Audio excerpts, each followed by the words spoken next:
Olá pessoal, sejam todos muito bem-vindos a mais uma edição do Passos Entrevista. Antes de iniciarmos, gostaria muito, mas muito de agradecer a imensa audiência que temos conseguido e conquistado nas redes sociais, no YouTube, Facebook e Instagram. É isso aí. É uma alegria enorme contar com o apoio e a participação de cada um de vocês. E aproveito agora para reforçar e para pedir para que vocês sigam as nossas redes sociais da Passos TV ABC, ouviu? Passos TV ABC, não esqueça disso. Seus comentários, suas críticas, o compartilhamento faz toda, mas toda a nossa diferença, principalmente neste nosso novo projeto. E o nosso convidado de hoje é uma referência jurídica no debate público sobre temas sociais e urbanos. E eu faço questão de ler para que vocês saibam quem é o nosso entrevistado. Ele é advogado, produtor rural, titular da Humberto Rocha Sociedade de Advogados, já foi presidente da Coordenação Nacional dos Mutuários e da Camesp. Além de ser ainda atuou, né, como delegado estadual e nacional da Conferência das Cidades. Também exerceu a função de representante da Comissão Legislativa Participativa da Câmara Federal, foi presidente da Comissão de Moradia da OAB de São Bernardo do Campo, consultor jurídico também da cidade, da Prefeitura de São Bernardo do Campo, ex-dirigente da Câmara Técnica Consultiva Imobiliária do Procon São Paulo. Além disso, ocupa hoje o cargo de secretário adjunto da OAB de São Bernardo do Campo, a qual eu mando um amplexo abraço fraternal ao Dr. Luiz Carlos Biagione Bertan e toda a sua diretoria na qual ele faz parte. E é com grande satisfação e com muita alegria que a Passos TV entrevista aqui recebe o Dr. Humberto Jerônimo Rocha. Ou seja bem-vindo, nosso querido amigo, que é coisa para se guardar dentro do meu peito e de todos nós. Dr. Humberto Rocha, muito obrigado por tê-lo aqui conosco. O prazer, Manuel, é todo meu. Eu queria deixar aqui os meus cumprimentos e saudação e desejar um pleno êxito ao projeto da Passos TV ABC. A informação é algo relevante, em especial no momento de tantas distorções e mentiras que se propagam em alguns veículos de comunicação. E sabedor da isenção com que vocês trabalham a questão da notícia, para mim é um motivo de muito orgulho estar aqui. E eu gosto muito. O senhor está falando uma coisa muito importante, que não é só eu. A gente está aqui na bancada, mas vocês vão ver, porque a gente fala Passos TV ABC. Quem é Passos? A Fran Passos, ela está aqui nos bastidores, né, fazendo direção e tudo, mas nos próximos também ela vai estar fazendo grandes entrevistas aqui. Eu também vou fazer uma junto com ela, mas os próximos entrevistados aí ela vai fazer e nós estaremos juntos. Mas para não perder esse ensejo maravilhoso, doutor, porque com esse seu terno aí, com essa sua gravata, o senhor está muito elegante, muito bonito. Bonito o senhor já sempre foi, sua mãe deve falar isso. Mas, doutor, eu queria que o senhor começasse falando para a gente, com as suas palavras, quem é o doutor Humberto Rocha? Como o senhor definiria a sua trajetória pessoal e profissional ao longo de todos esses anos? Eu acho que eu sou um cidadão comum do seio do povo, que alimentam sonhos, como muitos jovens brasileiros que sonham uma perspectiva de vida melhor. Eu sou uma pessoa que teço gratidão a Deus, porque eu acho que entre milhões de brasileiros a gente teve a oportunidade de ocupar alguns espaços de fala para uma sociedade onde nós no Brasil temos a cultura de ensinar pela dor e não pela educação. Isso é algo que me entristece, porque a nossa sociedade, ela precisa muito da esperança e de acreditar na democracia. E a democracia é algo frágil que você constrói a cada dia. E nós temos assistido no Brasil um desmantelamento, eu diria, desse direito essencial e fundamental. E nessa oportunidade eu também gostaria de dizer, e enquanto membro da direção da OAB, tecer meus cumprimentos a toda a diretoria, em especial ao nosso presidente, que você aqui saudou, o doutor Bertanha, e tecer essa referência a esse projeto, a Fran Passos, né, que está aqui conosco nos bastidores, e deixar um grande cumprimento, um grande beijo a ela e desejar sucesso. É isso aí, doutor. A gente agradece muito. Então, as pessoas precisam conhecer mais o doutor Humberto Rocha, um homem que não é só advogado, mas um grande político. Ele gosta de trabalhar por trás dos bastidores. Nunca gostou muito de aparecer. É um homem simples, de família humilde, né? Então eu fico muito feliz, doutor, primeiro de poder entrevistá-lo. Mas vamos falar de um ponto que todo mundo gosta, ou muita gente não gosta. Eu estava comentando até com a Fran. Recentemente, eu fico assim, que o político já está tá muito desacreditado, né? E recentemente, acho que na última terça-feira, se eu não me engano, a Câmara dos Deputados aprovou um projeto que amplia o número de parlamentares federais de 513 para 531, com validade a partir de 2026. Eu quero que o senhor faça uma análise. O que o senhor tem a dizer a respeito dessa proposta? O que isso representa na prática para a nossa sociedade, doutor Humberto? Eu diria que é lastimável. As pessoas que me acompanham nas redes sociais, lá no Instagram, elas tiveram a oportunidade de, inclusive, ler um artigo que eu já alertava sobre a proposta de emenda constitucional 157 de 2019, que trouxe algo que eu considero inadmissível. Acho que isso nos submete a uma reflexão da importância e da responsabilidade que é o exercício do voto. Nós temos, acho que, o pior parlamento de todos os tempos no Brasil. Essa é a minha avaliação. Um parlamento cujos salários e benefícios, com os penduricalhos que hoje um deputado federal, a exemplo, recebe, chega ao montante de R$ 185 mil. Ouviram? R$ 185 mil, gente. Quando nós fazemos uma equivalência com o salário que é pago para um professor de R$ 2.000, quando nós verificamos que um policial militar sai de casa arriscando a sua vida para ganhar R$ 2.600, e quando um Exatamente. médico, em média, nos atendimentos emergenciais aí, ganha R$ 4.600, e o pior, um aposentado, em média, recebe R$ 1.515, eu acho que é um tapa na cara da sociedade. E a culpa não é dos políticos, a culpa é da sociedade, que inclusive é conivente e aceita a manipulação do orçamento público que deveria promover o bem comum. Infelizmente, esse Congresso Nacional, para mim, ele é deslegítimo, em que pese o voto, nesse aspecto moral. Porque se nós fizermos um plebiscito, eu acho que a população certamente votaria pelo enxugamento dos gastos públicos. E no Brasil, a má política sempre faz do limão a limonada, porque em outra proposta de emenda constitucional nós tivemos o aumento dos municípios brasileiros. E isso é um processo em cadeia, porque com esse aumento na Câmara dos Deputados Federal, logo, logo nós vamos assistir às assembleias legislativas, às câmaras municipais aumentando com base de que houve um censo, que houve um incremento da população num momento de agonia, eu diria, de empobrecimento do cidadão brasileiro, que perdeu 81% da capacidade de compra. Então, é lastimável que nós tenhamos um governo fraco e que não consegue ter a sensibilidade de captar a situação do povo brasileiro e os seus anseios. E eu digo isso independente de convicções ideológicas e partidárias. Muito bom. Para você ver esse aumento aí, é vergonhoso. Viu? Isso é uma vergonha, já dizia o Boris Casoy, isso é uma vergonha, né? A gente fica muito triste. Mas a gente falando de política, desse aumento das cadeiras, agora falar um pouquinho, mudar. Segurança pública, né? Um dos principais temas de preocupação da população sobre a segurança pública. E quais como é que o senhor vê os principais entraves que impedem esse avanço nessa área? E o que poderia ser melhorado? Ou o que poderia melhorar esse cenário, doutor Humberto? Olha, é uma pergunta muito inteligente. Eu agradeço, embora eu não seja um expert no tema segurança, mas eu acho que todo cidadão brasileiro acaba um pouquinho sentindo as dores do problema da segurança pública. Em que pese há argumentos e demonstrações de que os índices de homicídio no Brasil, em especial no estado de São Paulo, ele tem diminuído, a sensação de insegurança ela é gigante. E eu diria isso porque o crime hoje é quase transnacional, né? O crime organizado, a falta de uma integração das polícias militares, civil e inclusive das guardas. Nós não temos investimento de inteligência nas polícias, nós não temos também uma formação educacional que leve aos jovens os direitos, deveres e obrigação no ensino fundamental.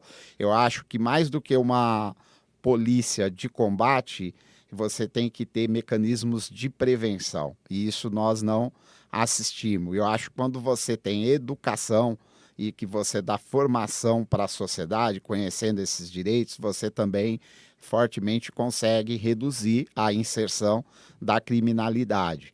E é óbvio que você tem uma população carcerária gigantesca, um sistema que eu diria falido, onde você mistura crime organizado com, eu diria, com contravenções administrativas. Você coloca, às vezes, um pai de família que não paga uma pensão, junto com todo tipo de criminoso, um sistema que não recupera, muito pelo contrário.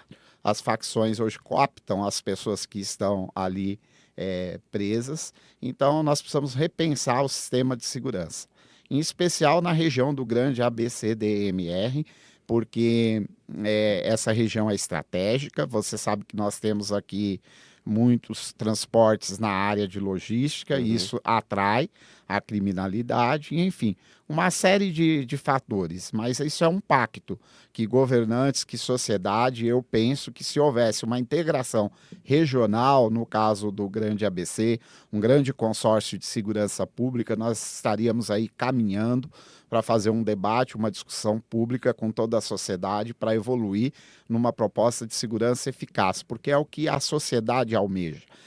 Nós sentimos aprisionados dentro dos nossos lares, temendo pelos nossos filhos, não há proposta para os jovens, nós não acreditamos nas coisas sérias, nós banalizamos muitas coisas hoje no nosso país. É isso aí, gente. Nós estamos ouvindo o grande doutor Humberto Rocha. Doutor, eu sei que é um tema legal, sei que o senhor gosta, e a nossa produção fez uma pergunta aqui especificamente em relação ao SUS. O Sistema Único de Saúde, qual a sua visão sobre a importância desse serviço para o país, né? E quais os principais desafios e pontos que o senhor acha que devem ser fortalecidos ou deveriam ser fortalecidos? A saúde é um tema, acho que diz respeito a todo brasileiro, até porque nós somos um país que as pessoas estão envelhecendo e com um índice de natalidade menor do que em outros tempos. E o SUS é uma conquista do povo brasileiro que a Constituição de 1988 trouxe.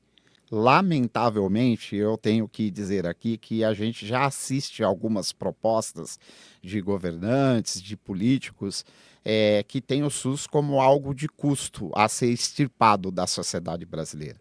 E isso tem que ser refutado de forma cabal. Por quê? Não existe no mundo um sistema de saúde com todos os defeitos que ele tem. Eu não estou dizendo que ele é perfeito, como o SUS. Se você me trouxer aí o sistema britânico, você vai falar, mas lá também tem um sistema ou canadense que funciona. Vamos dizer o seguinte, bom, vamos pegar o britânico. É um sistema para 60 milhões de pessoas. É incomparável com o SUS, que atende 210 milhões de brasileiros e estrangeiros que estão aqui, que é completo, porque ele fornece medicamento, tem atendimento de alta complexidade e, mais do que isso, ele tem um órgão importantíssimo para toda a sociedade que vive no Brasil, porque ele é responsável pela vigilância sanitária, que cuida da manipulação de alimentos e uma série de situações. Eu acho que você dizer que o SUS é um custo, no momento em que a gente dá o exemplo do que custa esses políticos para a sociedade, é um disparate. Eu acho que é um cinismo sem mensuração. O SUS é algo social.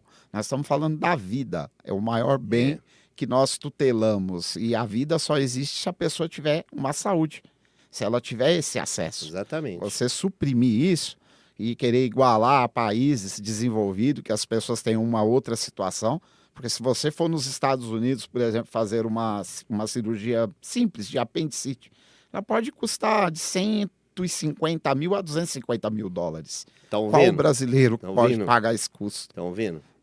E lá também não tem aquele problema que a gente tem plano de saúde, aqui lá não, né? Lá tem que pagar tudo. Lá tem que pagar. A gente até vê nos filmes aí, as pessoas tá lá, você vê no filme, a pessoa, não, se não tiver, não tem esse negócio de convênio, né? Tem que pagar, né, doutor Humberto? Então, eu até faço uma crítica aos convênios médicos. Nós temos enfrentado um grande problema dentro dos convênios médicos, porque eles descartam os idosos. As pessoas, depois de Ah, anos pagando, quando ela precisa, eles negam a cobertura. Por quê? Infelizmente, nós temos uma cultura e uma mentalidade dentro do judiciário brasileiro, e longe de aqui ser uma crítica ou contestar as questões judiciais, mas é fato que a cultura da indenização no Brasil ainda é muito primária, porque você não condena o dano moral de forma exemplar em valores milionários, como ocorre em alguns países desenvolvidos. No sim. Brasil, a indenização aí é de 5, 10, É, 15, 20 mil reais. estourando, Uma estourando. vida, e o juiz arbitra, quando muito, 100 mil, 150 mil, Mas quando assim, é muito. milagre, quando muito. Quando Quando muito, né? muito. Quando Não é muito. assim. Então é algo meio absurdo, né?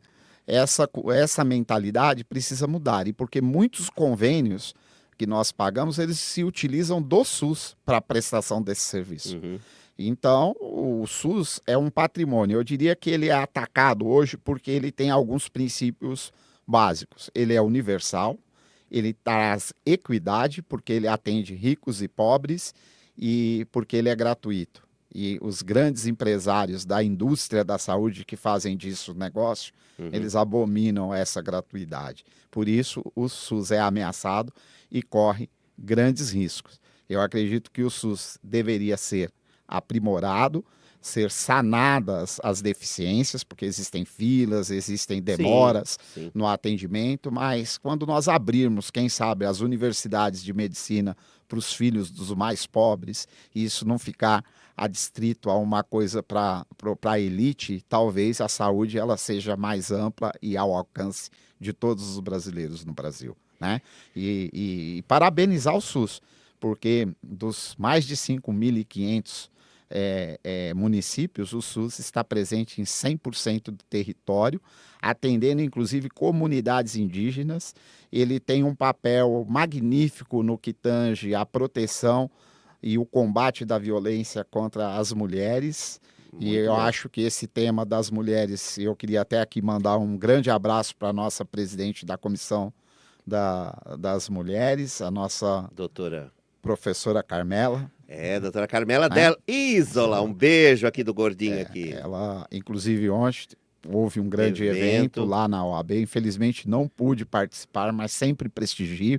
É um tema também que eu gosto de discorrer sobre ele, porque eu tenho nas mulheres um grande exemplo e um grande espelho de luta, de transformação. E o Brasil tem uma história de muitas mulheres, se a gente buscar na história de mulheres percursora de transformações, e é uma luta constante por essas transformações, inclusive em várias pautas de que as mulheres são tratadas com desigualdade, com desrespeito, ofendidas às vezes na sua sexualidade, É. e em vários temas, né? A violência doméstica é algo que existe, não dá para você ignorar isso, e também a discriminação nos postos de trabalho. Ainda tem muitos caminhos a serem percorridos para que haja isonomia e igualdade entre homens e mulheres no Brasil. É interessante isso, porque ainda vocês acreditam que existe esse machismo ainda no Brasil, e principalmente as mulheres ganhando, os homens ganhando mais, mulheres ganhando. É um absurdo. Nós estamos no século XXI, falo 22, e ainda ter esse tipo de coisa, né, doutor Humberto? É um absurdo, não é? O senhor como um jurista. É verdade, mas eu diria para as mulheres que a gente tem inspirações. Eu acho que Carolina de Jesus foi uma grande inspiradora, né? A sua obra, a sua vida, uma mulher que saiu dos lugares mais periféricos para se tornar um grande ícone da literatura, eu diria, global, né? Com a sua obra. Eu acho que é isso, ter esperança, perseverar nessa luta e nessa Boa. organização para que essa transformação, porque a luta das mulheres é uma luta contínua, ela não para, é Não. sucessiva e de busca por transformação, melhoria e igualdade, essa equidade. Importantíssimo. Eu gostei. Esse é o nosso doutor Humberto. Vocês estão gostando, adorando essa entrevista?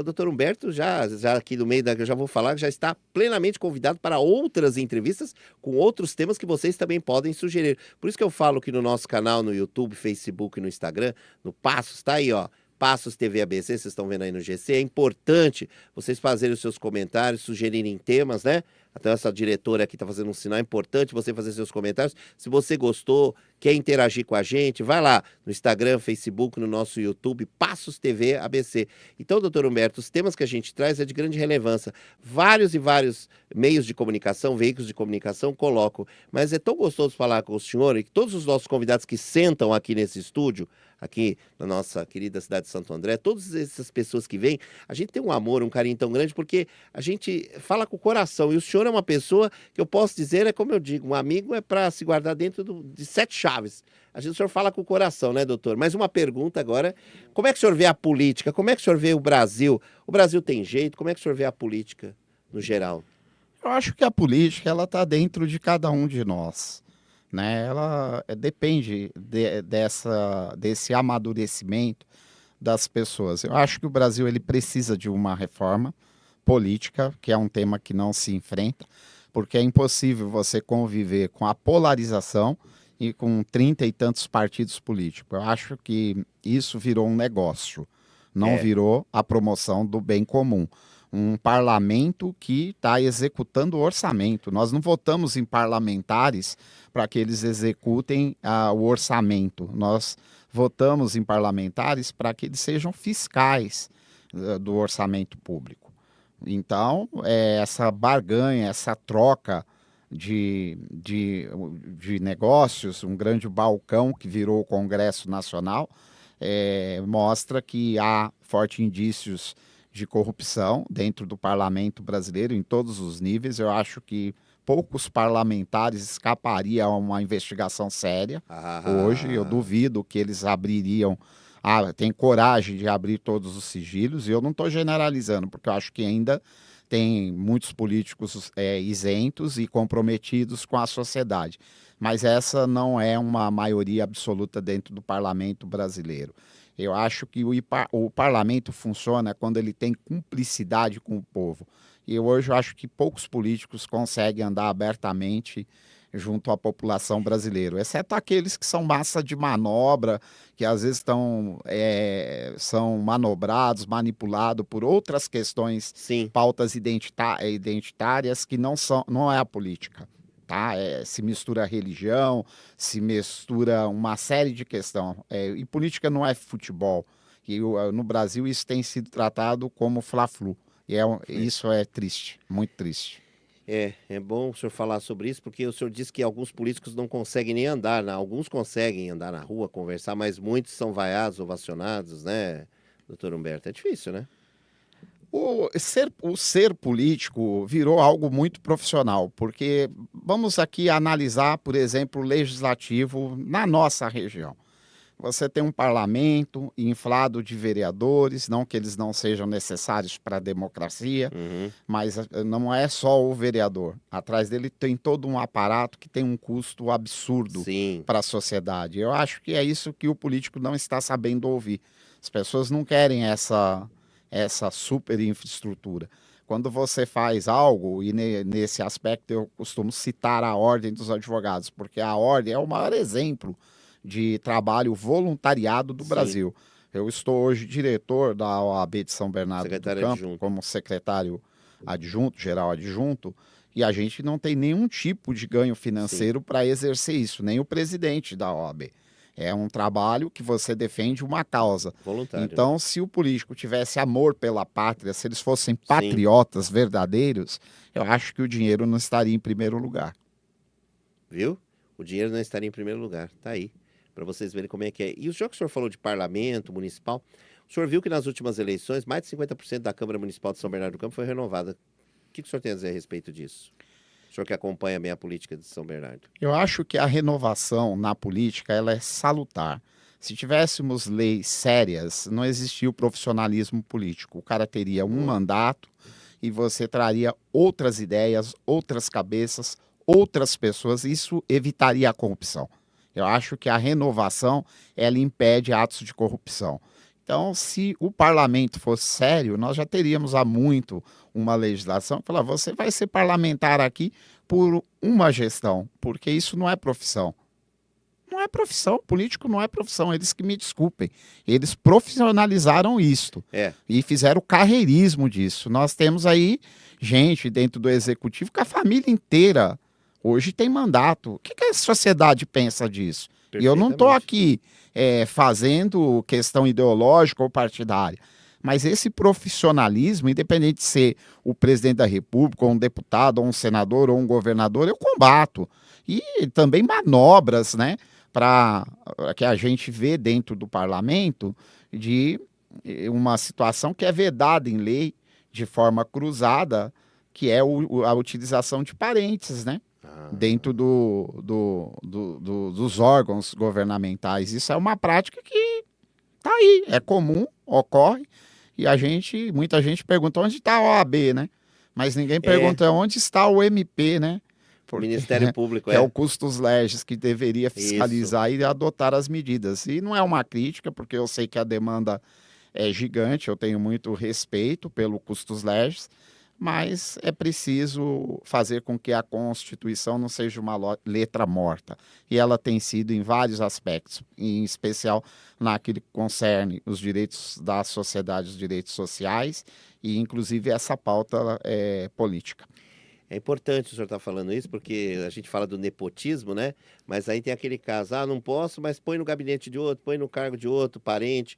É muito complicado isso, né? E essa perpetuação no poder é muito triste, né, doutor Humberto? O senhor, nesse tempo todo de advocacia, quantos anos? Olha, eu estou na advocacia, na verdade, desde 2002, inscrito na OAB, mas como dirigente de entidades, atuando na área jurídica desde a década de 90. Então, quantos que o senhor já viu disso? Fala aí para o pessoal. Eu já vi muito. O nepotismo cruzado é algo muito triste, porque é sangrar o cidadão. Isso é uma forma de sangrar o cidadão que trabalha. As disparidades que existem no Brasil, elas precisam ser revistas. Eu acho que não é concebível mais você saber que uma pessoa que está no parlamento, ela ganha quase 250 vezes que um pai de família que às vezes laborou por 30, 35 anos, 40 anos para se aposentar, que não consegue ganhar mais do que R$8.000, que é o teto do INSS. Isso. Então, quando ganha muito bem, porque 90% ganha R$1.515. Salário mínimo. Então, os políticos deviam, parar, refletir, mas como alguns brincam, né, que consciência de político é algo quase que invisível, né? Ela não existe. Então, eu respeito muitos políticos, mas eles precisam repensar o papel dentro da representação e o que eles estão fazendo com o povo brasileiro. Porque a minha defesa aqui é em prol do povo, da população mais carente, mais sofrida. O cidadão, ele quando compra um imóvel, por exemplo, financiado, ele passa uma vida pagando. Ele vira escravo do sistema de financiamento. Eu tenho na família pessoas que passaram compraram casa, apartamento, pagando para a Caixa, ali com o dinheirinho suado, doutor Humberto. Os serviços e o empreendedor brasileiro, ele está sangrando. Ele não tem apoio, ele não tem infraestrutura, porque quando você tem algum tipo de recursos, hoje esses recursos são voltados para aqueles que não precisam. E eu cito a exemplo o agronegócio. As linhas de crédito, por exemplo, do BNDES, hoje estão abertas para os grandes grupos, que é Agroceres, Suzano, Mage. Esses grupos aí conseguem recursos milionários. Se você colocar um pequeno produtor, tem dificuldade. E às vezes os recursos que eles colocam só vai trazer endividamento, nunca uma solução para o problema. Se você tenta fazer um empreendimento, você não encontra apoio. Então, acho que falta essa sensibilidade, falta esse tipo de capacidade do governo fazer a leitura correta dos anseios da sociedade. Eu acho que, infelizmente, com a transformação tecnológica, com tudo que nós tivemos, o governo de outrora, que se diz esquerda, perdeu essa capacidade. E é tão difícil o crédito rural, né, para o pequeno produtor. É complicado também um pouco, né, doutor Humberto? É bem complicado isso, porque ele não tem acesso ao mercado pequeno produtor rural. Eu posso dizer, na qualidade de produtor rural. Então você fica refém de grandes grupos que monopolizam o comércio da carne, da soja, dos grãos, e você fica refém ali adstrito àquilo que eles querem pagar. Então isso tem levado à ruína os produtores rurais. No Brasil nós temos 23 milhões de propriedades, Nossa. para você ter uma ideia, né? Na verdade, dessas 23 milhões, só 600 mil são os grandes produtores. Puxa. Então 22 milhões e 400 são os pequenos produtores rurais que produzem a maioria dos alimentos e que encontram pouco apoio. Eles têm que se organizar através de cooperativas e isso acaba impactando em custo. O Brasil tem um grande problema no campo, que é o atravessador. É isso aí, o atravessador. Que pena, né, doutor Humberto? É uma pena, né? É uma cultura, mas eu acredito muito no povo brasileiro, na capacidade de superação e na transformação, porque a política ela não se eterniza, não. As pessoas que estão lá, a É, política eterniza, mas as pessoas são passageiras. E eu acho que outros ventos soprarão e nós podemos ter uma grande transformação no Brasil. Essa é a grande esperança que move o brasileiro. Por isso que tem o lema: não sou brasileiro e não desisto nunca, né? É isso a aí. esperança é a última que morre. E aí eu pergunto para o senhor e para você que está nos assistindo: o Brasil ainda tem jeito? Volto a dizer. Tem ou não tem? Eu acredito no Brasil. Eu acho que eu sou um brasileiro como tantos outros e nós acreditamos no Brasil. Se a gente não acreditar, eu acho que é como a vida. Se você não subsistir, você perde toda a essência. E essa é a essência do nosso povo: lutar e persistir. Que papo gostoso! A gente poderia ficar várias e várias horas, mas para encerrarmos, doutor, eu peço que o senhor deixe aqui o espaço aberto para o senhor fazer as suas considerações e deixar uma mensagem aí para os nossos ouvintes, espectadores, telenautas. Deixa a sua mensagem, fique à vontade. Eu agradeço a oportunidade, o ABC, A passos, né? DMR, através da Passos TV ABC aqui.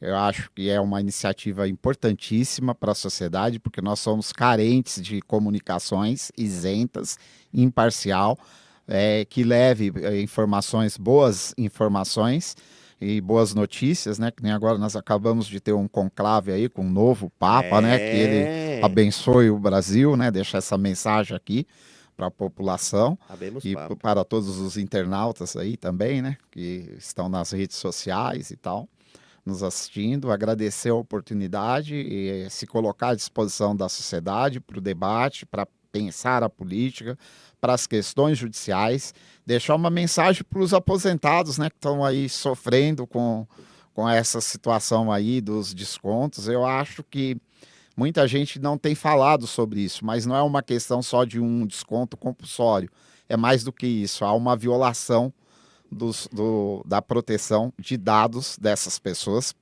há lucros cessantes, há danos morais. Eu acho que essas pessoas têm que procurar a advocacia para reclamar os seus direitos. Quando o brasileiro saber exercer os seus direitos, talvez a gente seja mais respeitado. Inclusive, utilizando vários mecanismos para poder contestar algumas situações que têm ocorrido no Brasil. E algumas delas a gente tem feito no campo das ações civis públicas, tentando dar o efeito difuso e coletivo para toda a sociedade, para proteger o bem comum e os direitos humanos e o respeito à Constituição e aos direitos sociais das pessoas. A gente tem trabalhado nessa seara. Eu tenho agora um compromisso grande com a advocacia, que me delegou uma tarefa por até 2027. Eu espero poder e aproveitar aqui para saudar todos os advogados e advogadas. São trabalhadores que têm sofrido muito com a supressão das suas prerrogativas e que também lutam muito pela liberdade de expressão, defendendo o jornalismo isento, imparcial, porque com ele que nós construímos uma democracia forte, firme, justa sempre. E nesse aspecto eu espero que a Passos TV ABC possa trilhar um caminho promissor e de muito tempo aqui no ABC, onde nós precisamos, porque é um local muito carente de informações, de notícia, de que leve à sociedade de uma forma mais direta os acontecimentos da nossa cidade e desses direitos. Eu que agradeço a oportunidade. que as suas palavras venham, sejam as nossas bênçãos, né? Como nós tivemos agora o novo Papa, que sejam as nossas bênçãos. Então, doutor Humberto, eu agradeço imensamente, mas de coração, a sua presença e por compartilhar conosco grandes informações relevantes e fortes reflexões importantes. Então, já foi um privilégio nesse episódio o senhor estar com a gente. E eu reforço, o senhor já está oficialmente convidado para esse programa que o senhor fez e para outros programas que o senhor virá para falar outros assuntos. E a todos que acompanham a nossa Passos TV ABC, muito obrigado pela grande audiência e continuem sempre ali clicando, vendo aqui, ó, sempre eu deixo aqui, tá no GC aqui, continuem seguindo a Passos TV ABC nas redes sociais e por aí afora, porque nós temos muita coisa que vem aí por aí, estamos preparando grandes programas e contamos com você. Até a próxima edição do nosso Passo Entrevistas, que você acompanha. Um beijo forte e um grande abraço e fui.